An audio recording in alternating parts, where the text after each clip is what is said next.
Hey folks, welcome back to our tips tutorials. In this one we'll talk about content headings. We've talked about section headings, which use an H1 class, which really define the content of the entire page.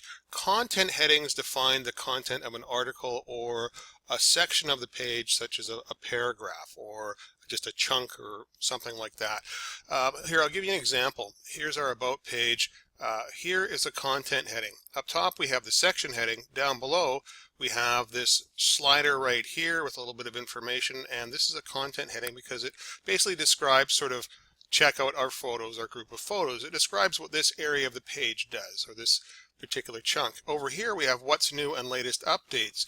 This describes what this area of the page does. And if we break it down, if we slide down here, here is yet another content heading because it describes what this particular component does within the page. Okay, and to follow up yet again, down below there are two other sections lower in this page, each with its own content heading. So you can see we have quite a few different varieties. To preview those varieties, we've created the all headings content page. I'll just show you what they look like right here for this particular template. Keep in mind, different templates will have different types and designs for the content headings. It really depends on what's going to fit best into the overall design of the template and the version of the template. Some templates like the XT or the HD may have a lot more in terms of visual appeal. The SL may be simplified to suit the overall design of that particular framework, right?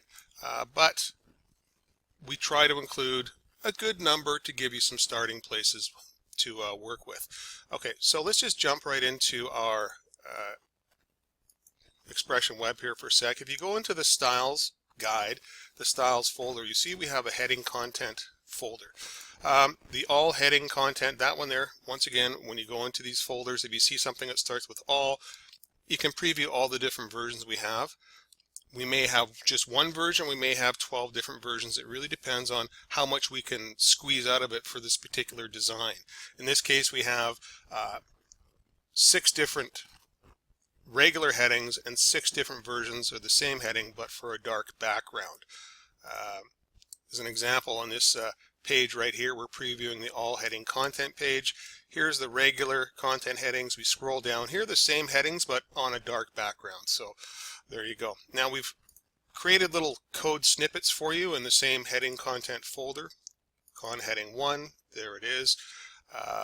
If you use the preview page, it'll tell you the style name, content heading 1, or content heading 3, content heading 4, that sort of a thing. Or, you know, then we have the dark version right here, content 3 dark.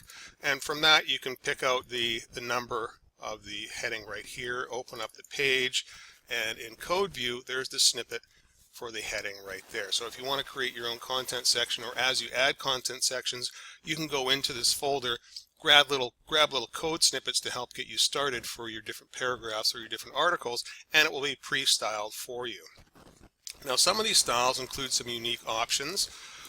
You'll often see a Font Awesome icon being used. I have another tutorial that goes into details on Font Awesome, so I'll show you how to update that. But in a nutshell, whenever you see a heading that has the I class like so, this is where you would change the Font Awesome class or the icon class right there. We've already resized it for you, so I mean you can change the size if you want to, but this is basically right here, the FA hyphen whatever the name of the icon is, that's where you're going to change it to a different one. So let's say, just for example, we want to change in one of our example pages here, we want to change the nice to meet you, check our groups to a different style. Let's go with this content heading 3 style right here versus the one we're using, which would be the content heading 4. Sorry to flash back and forth so quickly there, but we'd open up our About page. I put it into the design mode just to get a bearing of where I am. You'll see the information here, but you won't see it styled the same, just because the design windows don't pick up on all the CSS styles, but it gives us an idea. And if we click on it, it actually tells us div con heading 4. It actually tells us what the class is that we're using. Or you can go up top here, there's the H3 tag. Remember I said they're styled for search engine optimization or SEO, and this is the H3 tag where it comes into play right here. And there's the class, if we sort of use the quick tag selector bar will move over to the left and tells us right there. Well, we could just simply use the edit tag and change this to something else, but what I suggest you do is actually go in, switch over to code view, find the heading 4 class like so. Okay, and we'll just do a select tag like that to highlight the whole thing. Then go find your replacement. Heading content, let's go with number 5. We'll open that up. Grab this entire thing right here, copy it, go back to your page.